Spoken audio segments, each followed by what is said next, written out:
Welcome to the 3-0 show, part of the Athletic Baseball Show. It's Tuesday, January 23rd. Happy Hall of Fame announcement day to those who look forward to that sort of thing. We are recording this about 4 hours before the official word comes down.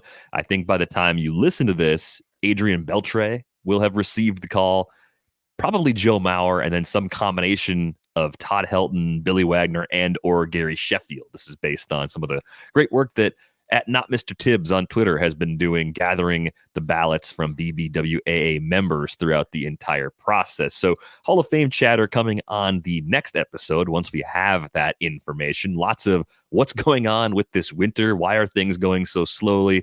A lot of that kind of happening here over the course of the next 45 minutes or so. But I wanted to start today with a signing that actually did happen. Josh Hader signed a 5-year, $95 million deal with the Astros, a team that had a proven closer in Ryan Pressly.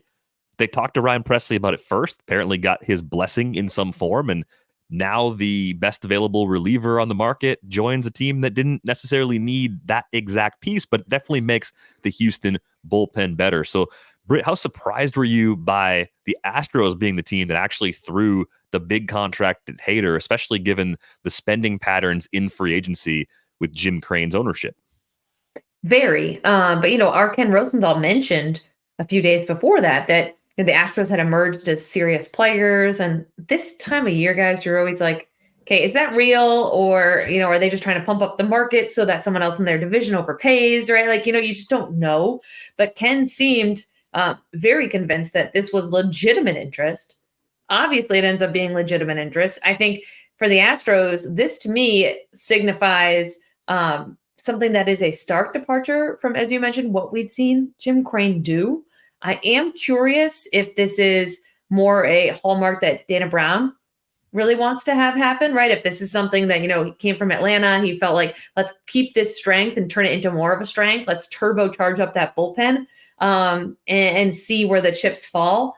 I do think that anything that happens in Houston has to go through Crane. So I am curious how much of this idea was Dana's, how much of it was Jim Crane's. I think either way, it's a move that makes Houston considerably better because, as you mentioned, they have not one but two closers. So now you have shortened the game where if you get to the 7th inning, you feel much better about it. You shift everybody up. And their bullpen, this is the team that's already good.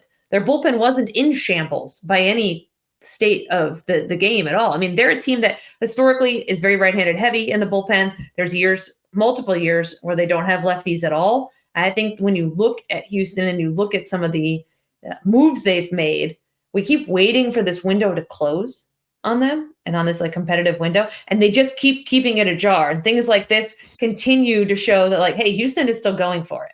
Right? The window is still open. And Crane has been pretty adamant that while he owns the team, there will be no more tanking and rebuilding, that they're going to keep this train going. And I wonder if this signifies a little bit of a shift in philosophy that, yes, we are going to pony up this kind of money. I mean, this is a huge deal for a reliever. This is a guy who instantly makes your team better.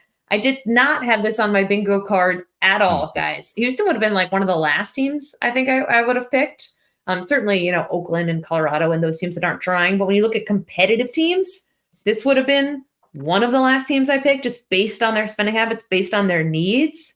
But the more you look at it, and Chandler Rome did a great job dissecting this deal and kind of what it means and going through how they spoke to Pressly, I like it. I think it is smart. I think it is different. And I think it is a little brazen. And if this is a move that was spearheaded by Dana Brown, I'm very curious to see what he is able to do moving forward, because I think, the first year on the job, you spend so much time trying to figure out what's going on.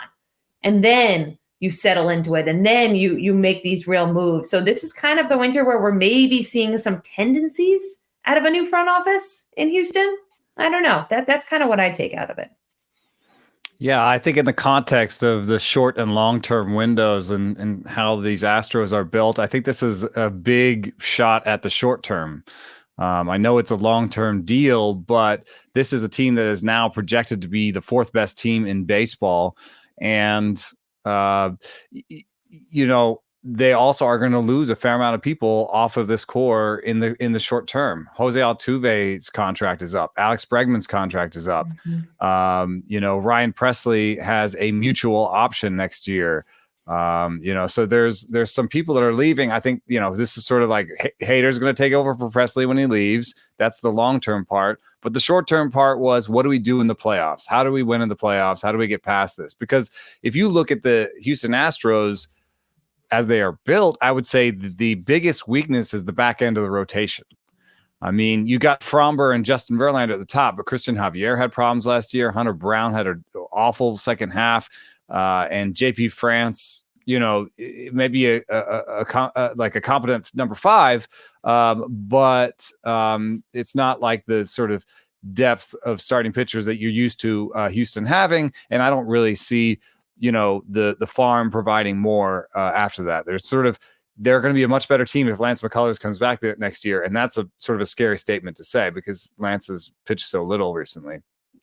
So I would have thought that they would spend on a starting pitcher, but I think that they're saying, you know what, no matter all of that, like we're going to make the postseason. And so all that matters in the postseason is who's your number 1, who's your number 2, and who are your best 2 relievers. Like those 4 pitchers are going to pitch, 60 to 70% of your innings in modern baseball in a playoff series. So that's why they went and got a Hader.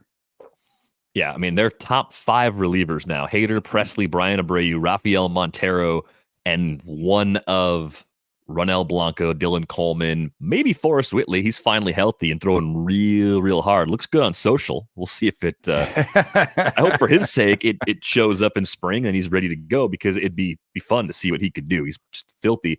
Hey, looks good on social is the new best shape of his life. Yeah, I was trying to come up with a new way of saying it. I think there's a couple things with the Astros that are really going to be key to them not having a dip. You mentioned all the players they could potentially lose this offseason. Maybe they don't retain Altuve and Bregman, but you lose one. You got to find a way to replace the other. Verlander could be gone at the end of the season, too. He's got an option. He could retire. Like that's always a possibility for Verlander, given the stage of life he is in. Yeah, that's a nice way to call someone old. But you look at Christian Javier as a guy that could have a big bounce back season, potentially, and Hunter Brown is a young pitcher that we really like. If you can get those 2 things to happen, that rotation looks a lot better. I think where they really start to run into some trouble is with a couple of injuries, because if you look at prospect lists for the Astros, their best prospects are not great in the first place, and they're almost all position players. You do not see a lot of highly regarded pitchers in this organization right now. In addition to McCullers, they do have Luis Garcia working back from Tommy John surgery, so we could flip the calendar to maybe July or August. He could be back in the rotation. That could be a nice lift for them down the road. But I think starting pitching depth is one area where they need to do a little bit more. They're a top 5 team in payroll as of right now, according to COTS, and that's a good thing. I think if you're trying to keep that window open as long as possible, I look at this core and I think, is Yainer Diaz going to be a star as an everyday catcher? Is he going to be a secondary piece of this lineup? We love the power. Just a question of whether the plate skills come together and the defensive work behind the plate. If they lose anything, not having Maldonado, that could be something that impacts the pitching staff as well. So there are some questions, but this team still looks like the favorite in the AL West. They're a legitimate World Series contender, even as they're currently built. And it leads me to one final question. Do you believe they're done? Or do you think there's another smaller signing or a possible trade in the works? I think they're going to add more. I think I saw they're still looking for like a left-handed hitting outfielder. So I think there's some roster tweaking that can still go on. Listen, usually at this time of the year, we're talking about just like, some roster depth, but there are so many free agents still available right now. It is crazy. It has been such a slow moving hot stove that there is plenty of room to still improve. I think I saw on Fangraphs the other day that there was like free agents had like a combined 80 WAR. So like there is still like a ton of potential out there. I think they do make a move. It's not going to be some huge move. We know that they're not going to be probably a player for these top end pitchers that are still available. But I do think adding another outfielder makes sense, gives them a little bit more depth. I do think, as you guys said, they're still the team to beat in the AL West. So even if they do something minor, they're still set up very well. I wouldn't count them out. I don't think that they've had most teams really haven't had a super busy offseason. And I think we're going to see a lot more moves in the beginning part of spring training than we have in quite some time. Yeah, maybe it does spill over that far. Looking at some of the names, you think about basically Michael Brantley replacements is what it amounts to. Yeah. Left-handed hitting corner outfielders. Jock Peterson is like trended so far down the DH path. I'm not sure you'd look at him and say you want to put him out there often, but maybe with that smaller left field in Houston, you could make that work. Eddie Rosario's out there. I mean, maybe that's the bin they're shopping in because it's not like they need a move that puts them over the top. They just need that sort of depth move. The other thing that I thought was kind of interesting was that when you look at the Twins, we're going to get into more detail about them in just a little bit. Max Kepler might be a guy that's on the move. They're a team that's not spending as much as they did last year. They're among the teams currently dealing with the uncertainty with their TV deal. Kepler is in his final year before free agency. And part of the value of a player like that is if you look at him and say, we'd like to give him a qualifying offer, you want to get him before the season because you can't offer a qualifying offer if you trade for that player after the season starts. I think he could be someone they move not only because of present cost, but because of what they have on the roster and trying to make all the pieces fit there. He could actually be a pretty good fit in Houston, especially with the year he just had.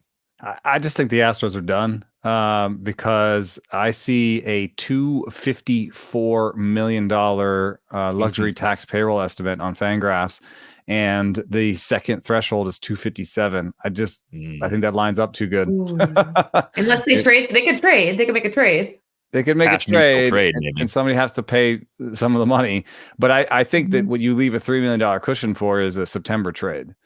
And so I think, if you're talking about finding a lefty, maybe a minor league free agent or something, I mean, like John Singleton, could be just their lefty that they use just a DH and play Alvarez in the field, when Singleton is DHing. So, that's your lefty. That's what I think.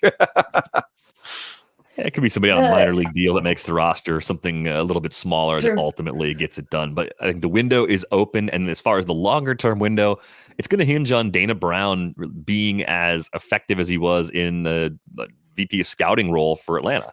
He was there with Michael Harris, Spencer Strider, some of the really big hits Atlanta's had in recent drafts. And if the Astros start doing that, that's going to change things for them in the long haul in a big way. What I'm hearing out of Houston that is bad, that I don't like, is that there's a real turn away from analytics. I think that's unfortunate because they were the real standard bearer for analytics, player development, and sort of a progressive organization in that way. And they've lost an AGM that is dedicated to analytics, and they replaced him with an AGM that's dedicated to scouting. So I think that's a really kind of a hard turn away from the thing that has been their strength.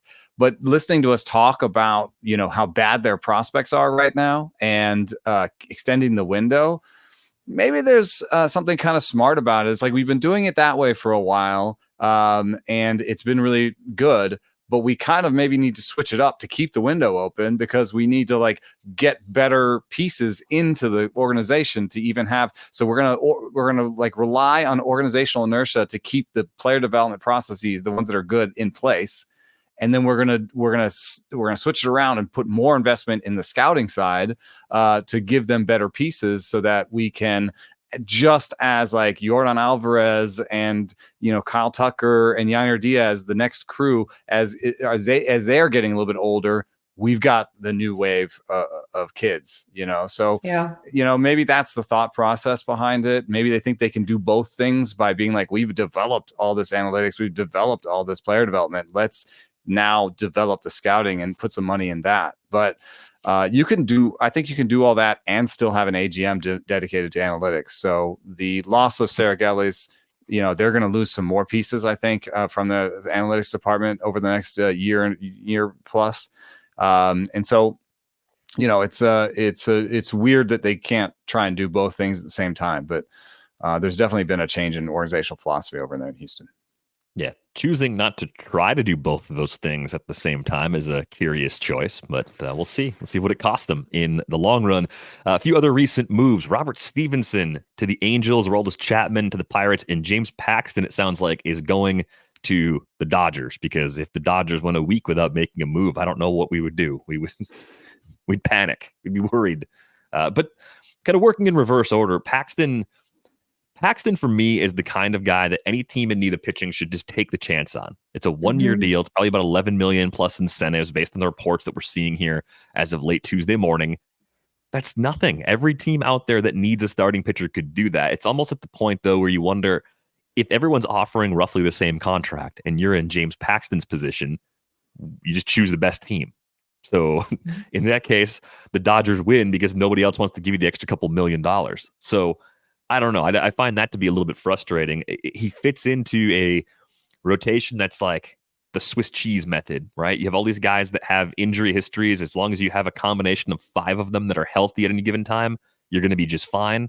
And if your best 5 stay healthy for most of the season, you're going to be absolutely filthy. So not a guy that I thought they needed, but I like it in the sense that we've seen flashes from Paxton, even around all of the injuries, that there's still a really good pitcher in there. Yeah, and I think the Dodger system is so good that if you're a guy looking to stay healthy, looking to, sign a 1-year deal, maybe reestablish it, what you can do, why wouldn't LA be at the top of that list, right? For everything they've been able to do in development at the big league level, for every, I think, the players have, every player you talk to raves about the way they're treated, the resources at their disposal, the coaching. It's probably the most well-run organization in the sport. So I agree. I wasn't saying, hey, the Dodgers should make another move. Actually, I was talking to someone in the Dodgers front office last week, and he was joking around. He's like, I don't know when to go on vacation. We're just busy every second, which is true. They are. They're busy every second.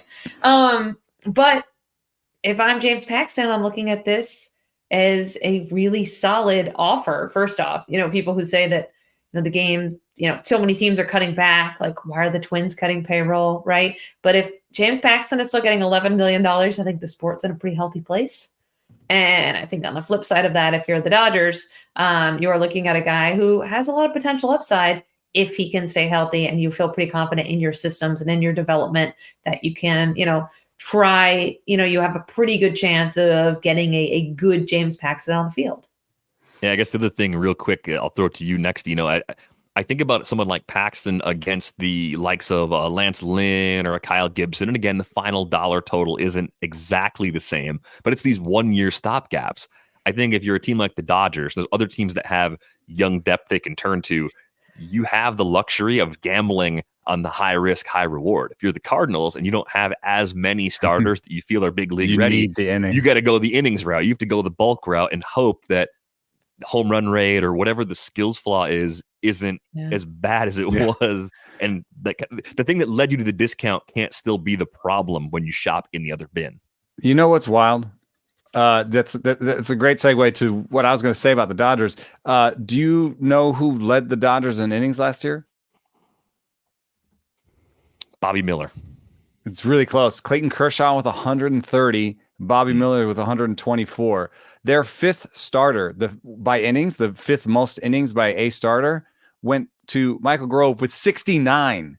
Wow. So they don't care about innings. They do not buy innings on the market. They only want quality. And what they've figured out, I think, is they basically have a 6-man rotation. They've never announced it. They've never told anybody that they're doing it. They've never said it in those words. They don't want to ask. They don't want their manager answering questions about the 6-man rotation. But if you look at how they use their pitchers, more than half the time, they do it on an extra day of rest. So that's another thing you can sell to James Paxton. Be like, hey, we're not asking you to go out there every 5 days.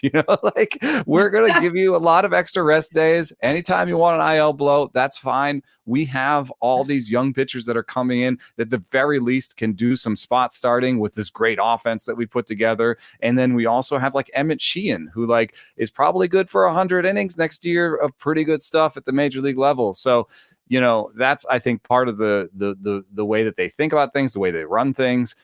Maybe that is not obvious when you look at them on paper. You kind of always just look at their starters and be like, okay, they've got Bobby Miller, they've got this guy. No, they plan for 10 and they plan for nobody to really go over 140 innings. So think about that in fantasy, because this is something I discovered when I was trying to rank Emmett Sheehan for my fantasy ranks. I was like, wow, Emmett Sheehan make it 80 innings next year. And he might be like the 4th most on the Dodgers with 80 innings. So that's not how they think things. The other thing that's interesting about James Paxton for me is he got his velo back post-injury. He had a big injury. I think it was a TJ or something, but he had a surgery, came back. He got his fastball velo back, but he hasn't gotten his breaking ball velo back. And I asked him about that late last season, and he was just like, I don't know. And he's like, it's better than not having my fastball velo back. Like, I'll take the fastball velo, but I do need to throw this breaking ball harder. And I've been trying to figure it out. So, on some level, you're hoping that Mark Pryor, maybe another year, another off season of rehab of regular preparation allows him to throw that breaking ball faster. But he needs, a couple ticks on the breaking ball, not necessarily the fastball.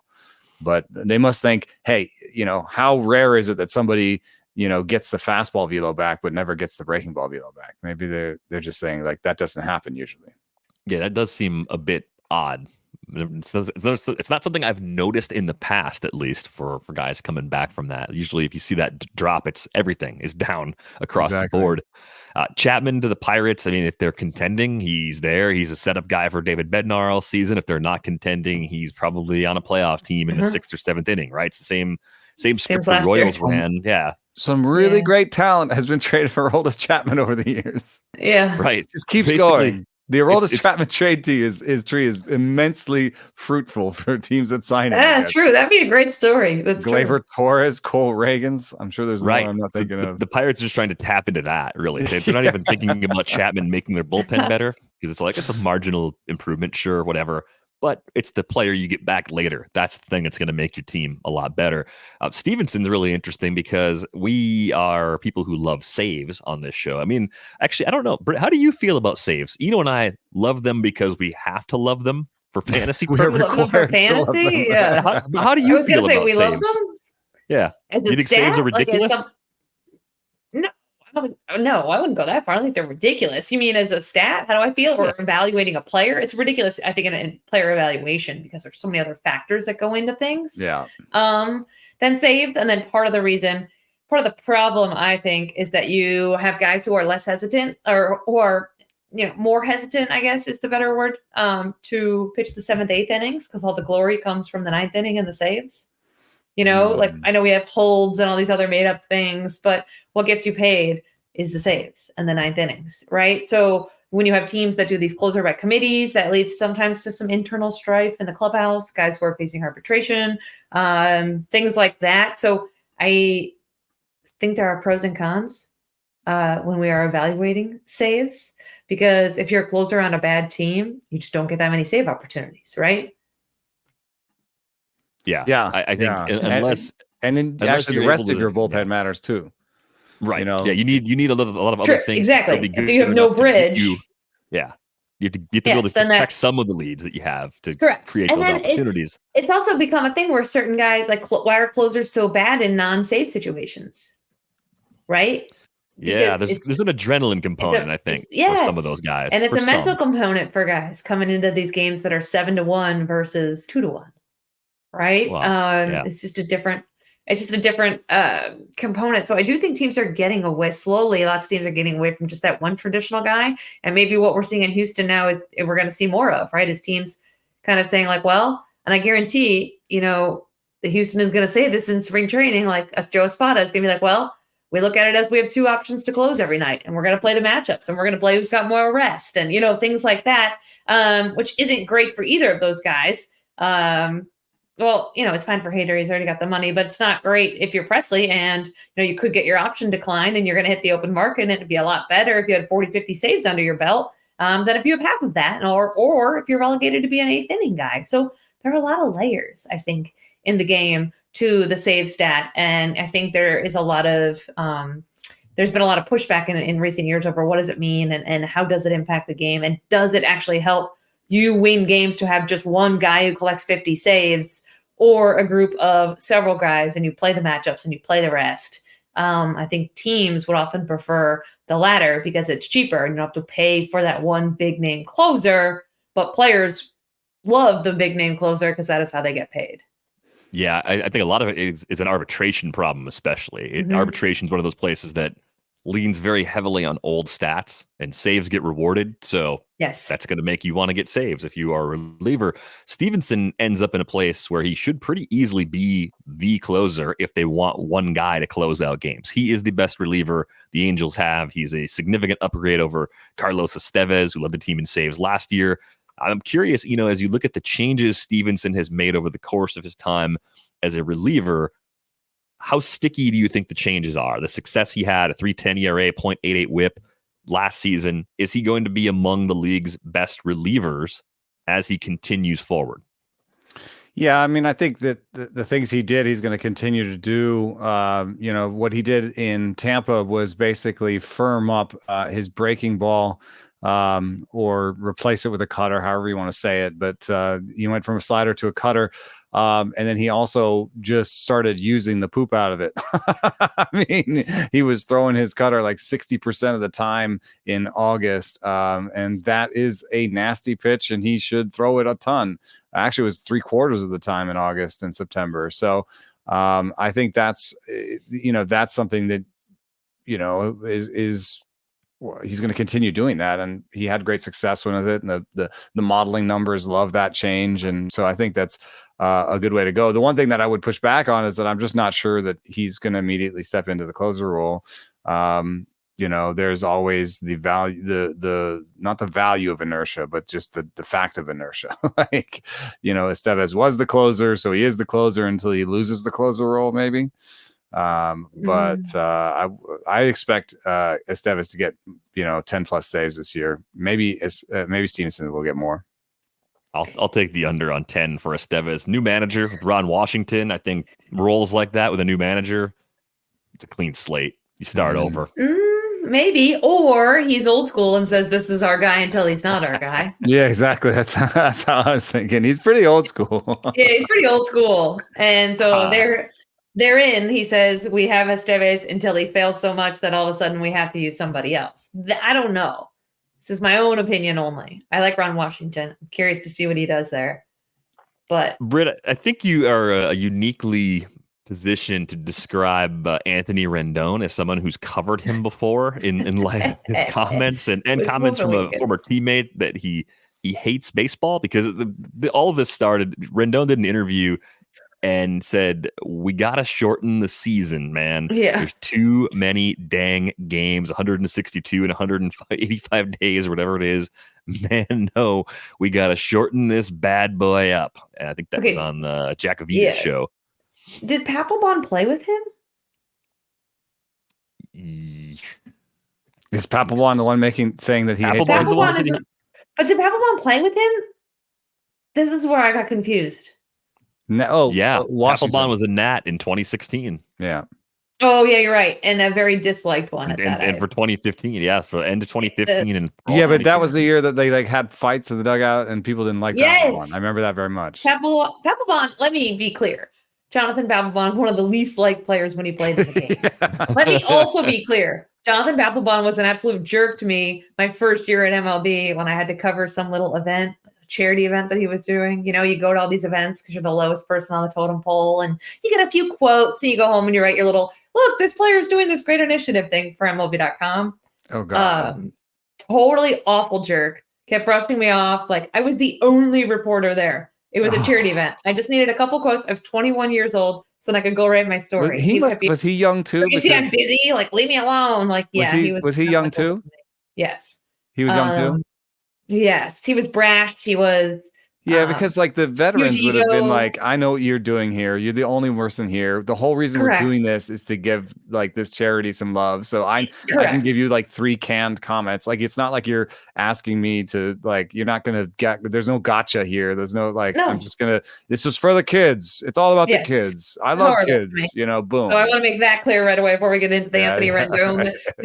That Jonathan Papelbon isn't the best messenger when it comes to the game's integrity. I don't think you have to. Like somebody else could have spoke out about that. 1, 2. Many players think the game should be shortened. Yeah. The season should be shortened. That wasn't controversial. It was controversial because Anthony Rendon, who I did cover in DC, and actually, I don't have anything bad to say about him. I think people miss as a person how good Anthony Rendon is. Now, Is he someone who loves baseball? No, not really. Is he someone who's very good at baseball? Yes. So you have these two things kind of converging, and you have someone who, like, isn't the best messenger to say the game that there's too many games. But it isn't controversial that he said that. It's controversial because he's never on the field, right? And he never speaks. And every time he speaks, he says, this is why he doesn't speak, because he says what pops into his head, whether it's right or not right for the moment, and then he gets in trouble. Like, he used to do this in DC too. He'd be like not talking for a while, and then he'd sit and talk and be like, well, I don't know how hard hit that ball was. Can't you guys stat cast it or do this and do that? And like, he's always very jokey and very personable and like doesn't think before he speaks. So I was shocked that, one, he gave the interview, and two, that he thought that he would be a good messenger for the shorten the season campaign when his seasons are basically non-existent. I just keep wondering, guys, and I've had people say this to me too, is like, what is the end goal here with Anthony Rendon? Do they just get together, him and maybe not Perry Minasian, because I don't think Perry Ron said he's got something circled. He's going to talk to him. Yeah, but that was going to be Buck's first move if he got the job too, was like drive to Texas and get Rendon on board. I don't think anybody can at this point in time. I'm wondering when they sit down with them and say, listen, what's it going to cost us for you to retire? Correct. What is it going to cost us for you to retire? Because I don't think he's someone who's going to stop playing, guys, and we're never going to hear from him again. He's going to go. He's going to vanish. He's going to go to like right. No. He's going to go to like the remote woods in Montana, or like he's from Texas. And I often wonder if he regrets not signing with Texas because, he got all the money, he got more money in Anaheim, but he probably would have been left alone a little bit more in Texas. He wouldn't have been such a high paid, high profile guy. He would have been behind a lot of these other guys. I often wonder, and he would have been home in Texas. I don't think he really fits in well with the California lifestyle. And so I wonder if he regrets not signing in Texas at all. But for me, guys, the only ending for Anthony Rendon eventually is, are they going to sit down and say, listen, this is what we will pay you to retire, to be done with this? Because right now it's kind of like just this weight, this like dead anchor weight on the organization. And I think people think that he's soft, or I don't think any of that is true. Well, there was some stuff about his knee, like I saw that he actually he got a personal look at his knee that had a different answer than the Angels. Like there was bleeding, and there was like a bigger deal than what the Angels said. The Angels had said, yes. And I don't think that is true. That narrative bothers me. Does the guy like live and breathe baseball? No, that is true. He doesn't. But people forget that he had like huge injuries coming out of Rice. There was a reason his draft stock went plummeted. That's a good point, because too. He basically had fully repaired ankles. Like he's a very like old, however, I don't know how old he is, but his body is much older than his actual age, right? And people forget that. Like, he was hurt in DC a lot. Like his body is beat up, I think, from all the high-level college he played, from having a repaired ankle. Like anyone who's twisted their ankle knows your ankle's never the same again. Now imagine a surgically repaired ankle when you're playing third base. That's right. So this is a Carlos Correa, like is nodding along here. Right. Well, so I do think that there is some truth to some of the shade Anthony Rendon gets. He absolutely deserves. Some of this other stuff, I think people just like kind of see what they want to see, and he doesn't do a good job articulating things either. And then that makes it worse. I think just on the like shortening the season thing, like. People forget that the season once was shorter. Like we had a whole part of history of baseball where it was 154 games. Like, 162 is newish. So it's just a number that we can manipulate however we like. Now, what happened with the new rules that I don't like is that we are media and we work during baseball games, and the players are players and they work during baseball games. Everybody that is within sort of baseball's insular, bubble works during baseball games. So when someone says, here's a pitch clock, you're going to work less, on some level, all of us are going to be like, haha, like that. But then there are people who are like, damn, man, I just missed an inning and a half getting a beer. Like, there's a little bit different of like if you play during this time. So if you like, I would rather at least the fans somehow get a seat at the table before the rule is changed, so that like maybe the pitch clock, most fans like it's like sort of 60 2/3 kind of like the pitch clock, so it ended up being a good one. But if you ask most fans, do you think they'd want fewer games? I don't know. I don't know that they would just. Yeah, I think so. I think you'd have a lot of people who are hardcore fans that would complain about it and hate it. It's less baseball. That's terrible. Yeah, because baseball is every day. That's like it's like the thing you turn on. It's every day. I think casual fans would be fine. Too. The ticket price demand would theoretically go up, right? Yes. Fewer games. Tickets would go up. So it becomes more expensive to go, and the games are shorter. So you're mad. Oh, I'm going to these shorter games. There's not that many of them. But if you're lopping off April, the worst weather month of the season, I wouldn't cut 8 games from the season because I think that's meaningless. I think that's almost nothing. Why even bother? Like if you're going to one day a week, 12? one day a week off would make sense. But I would also take a month off. 24. That'd be 24. Oh yeah, taking April off would be amazing because it is the worst month. Like weather-wise, weather month. It's so early that like fan interest is so low after opening day. Like, agreed. We get more of an off season. Spring training is in April. Yeah, I do want to point out. You had a good point about the new rules. So MLB just tweaked them again. I know, they're it's like even shorter, shortening things even more. I had a bunch of players who were like, okay. The media is not going to write it, which is true because, again, someone asks you to work 7 hours instead of 8, and now they're asking you to work 6.5. You're not complaining, right? Your pay is the same. But, like, it is becoming speedball a bit here now, right? Wasn't the whole point originally to cut out the dead time? But isn't the dead time been cut? Like, what are we doing now besides maybe accelerating injuries? How much more can we squeeze out of this game? You know what I mean? Like, And baseball responds with like, the injuries aren't up, blah, blah, blah. And that might be true, but injury is not something that just happens in 1 year. It's like, correct. Especially if you're just increasing the fatigue that the players are under, that's something that'll start showing up, maybe even 3, 4, 5 years into a guy's career. Like if you just imagine 3 years of this level and 3 years of more fatigue, like that person with the 3 years of more fatigue, they may end up with an injury at the end that the other one wouldn't have. So it's really hard to be like, nope, there's no injury concerns with the pitch clock. We've done it for a year. It's fine.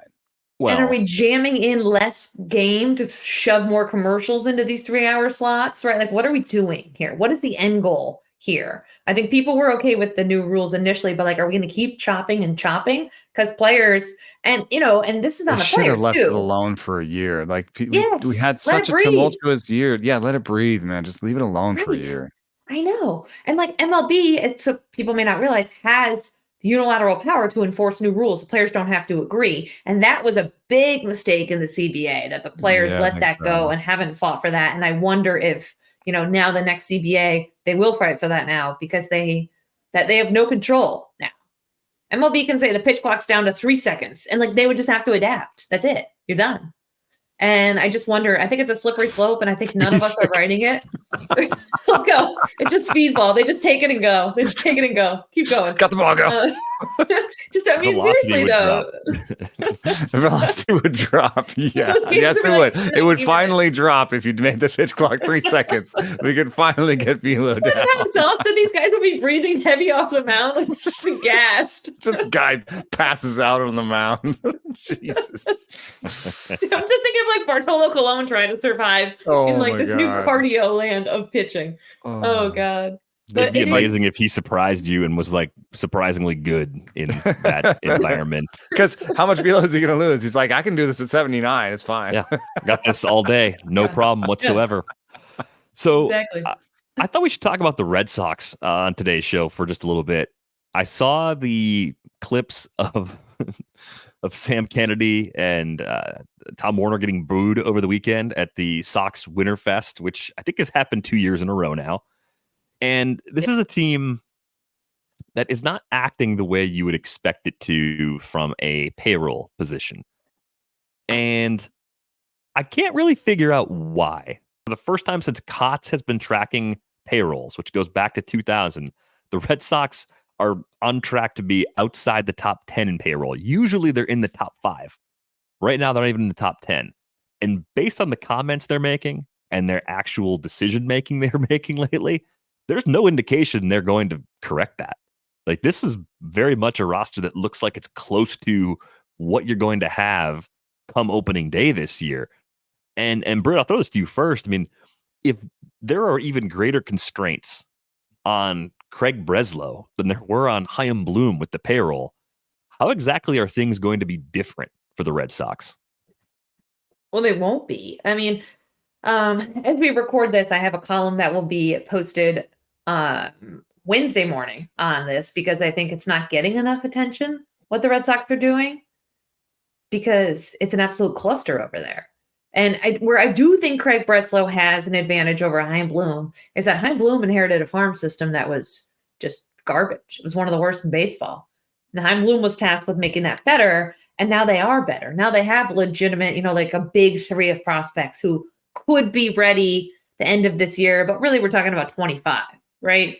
So Craig Breslow at least has some stuff in the pipeline, but is anybody convinced that even if these big three come up and it's the Red Sox time to shine, that this ownership group is going to go out and be the Red Sox of old again? I can't sit here and say yes, right? Like, I think if you look at the Red Sox, the problem has been nobody knows what's going on. Like, are they trying to win now? Because for a while they tried to convince us they were.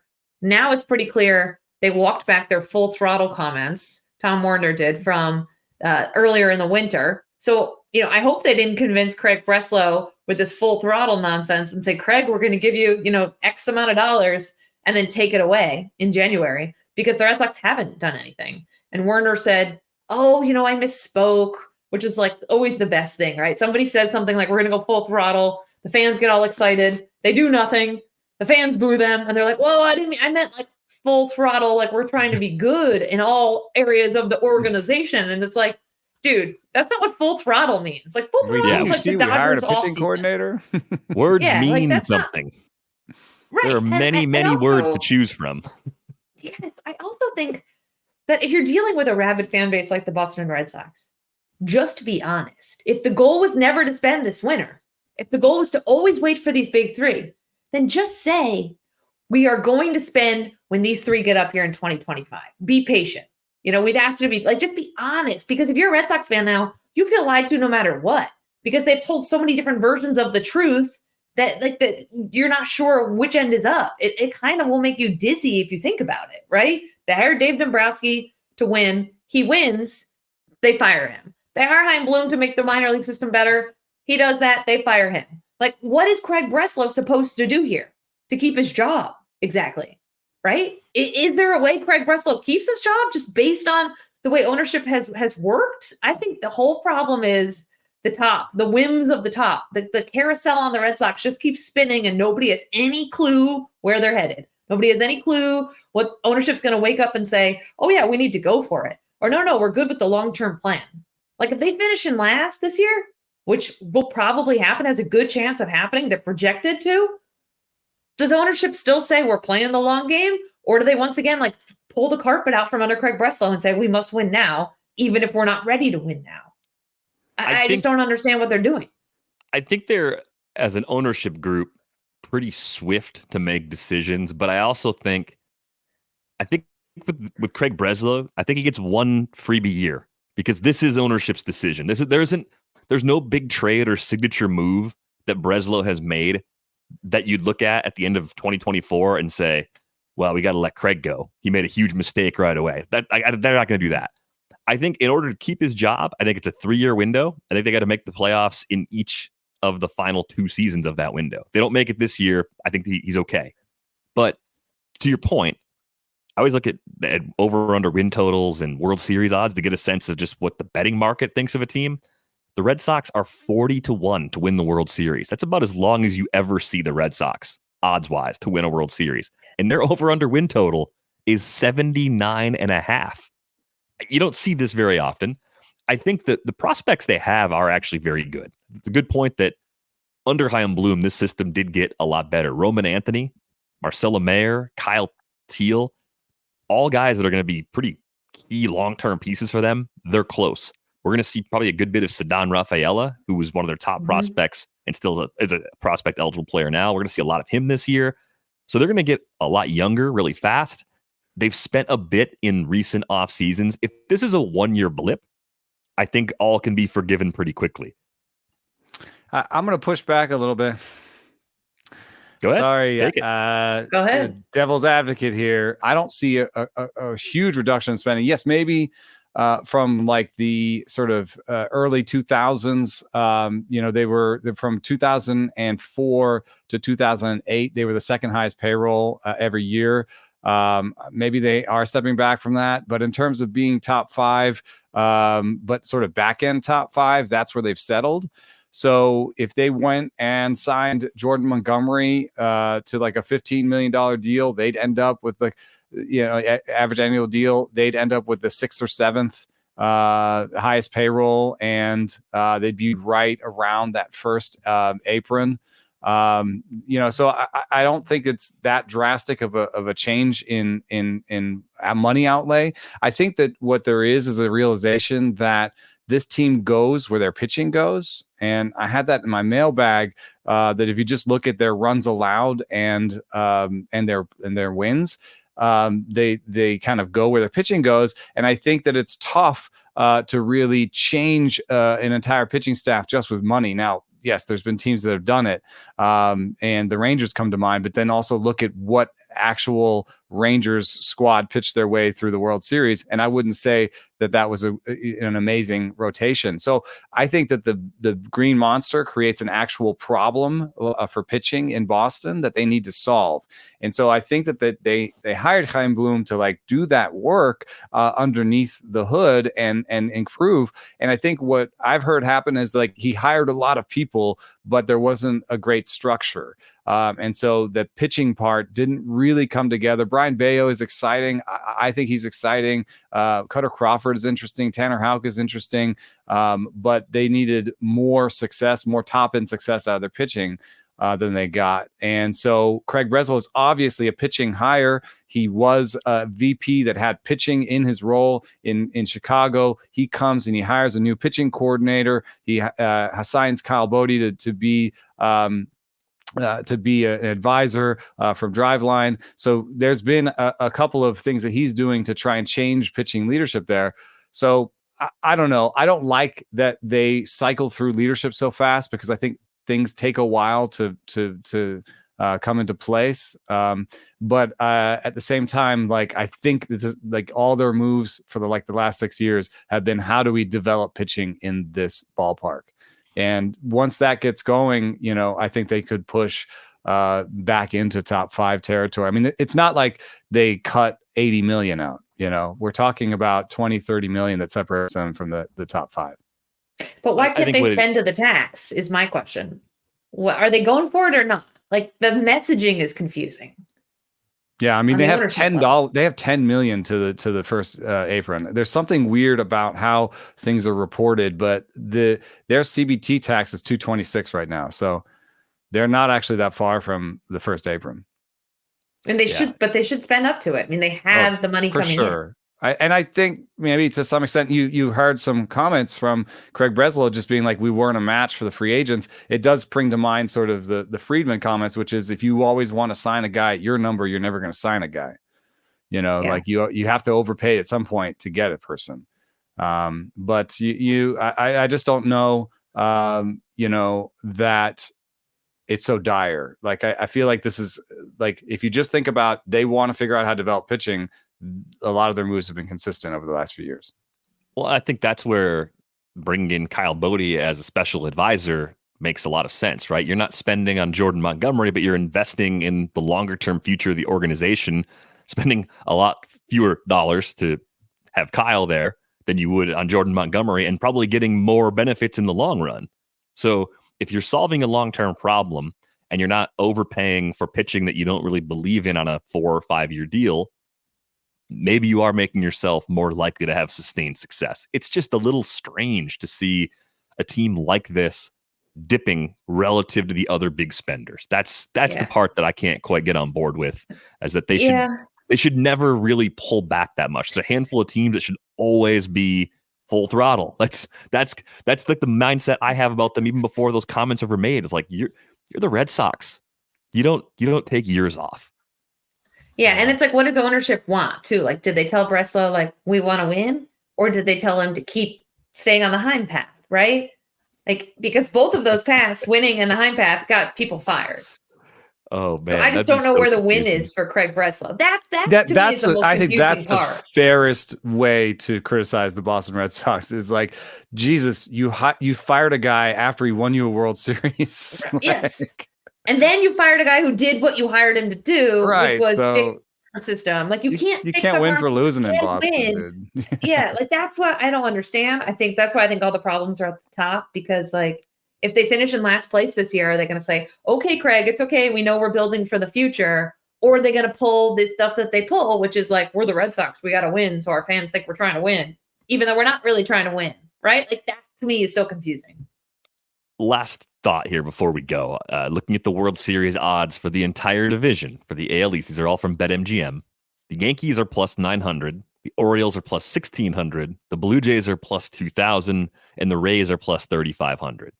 So thinking about that over-under win total at 79.5 for the Red Sox, the plus 4,000 to win the World Series, someone has to finish last in this division. There is not a bad team in the AL East right now.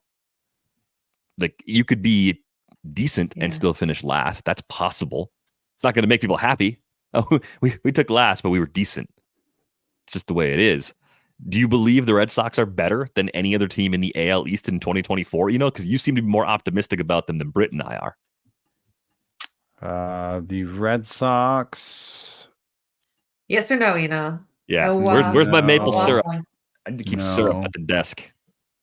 No. They're not hopeless. They're not clueless. They're not. That's what I want. That's why my only hesitation is like, they're not that far from a 500 team. You know, they're sort of middle of the pack. But in the AL they're the Red East, Sox. yeah, and it's they're also the the AL East. Yeah. Yeah, and I was thinking about the But spending. I also think that league. right now, if you think about their team, all of the variance is in the pitching squad. So if if Cutter Crawford is like an above average good starting pitcher this year, if Brian Bayo is like really good, if Lucas Giolito refines his form, I know these are all ifs, but like that's how they're built. They're like, we're going to keep running out a great offense, and we're going to try and figure out pitching, and we're just their defense too. Their defense is better. Their defense was atrocious. Right, taking Duran out of center, more Rafaela in center. Trevor Story being healthy. Yeah. There's a lot. Like, I think the defense will get better, but it's all about the pitching in my estimation in terms of like if they're good or not this year. Yeah. It's going to make a big difference. You look at the way the lineup's built: Devers, Cassis, Yoshida, even Von Grissom projected to be everyday players that are well above average. Tyler O'Neill, probably a near everyday player. He's also in that projection. Then a couple of part-time guys before you get to the likes of Duran and some of the young guys. A Trevor Story bounce back would go a long way towards making this lineup even deeper as well. I think seeing him completely healthy at least makes that a possibility. But strange times in Boston, at least for 2024. It might not be a long time at the bottom, but it could be a quick trip to the basement for this Red Sox team. We are going to sign off on our way out the door. A reminder, you can get a subscription to The Athletic for $2 a month at theathletic.com/baseball show. That'll cover you for the first year, so pretty good rate on that. You can find Britt on Twitter at Britt_Giroli. You can find Eno at Eno Saris. I'm at Derek Van Riper. That's going to do it for this episode of The Athletic Baseball Show. We're back with you next week. Always got the green light here.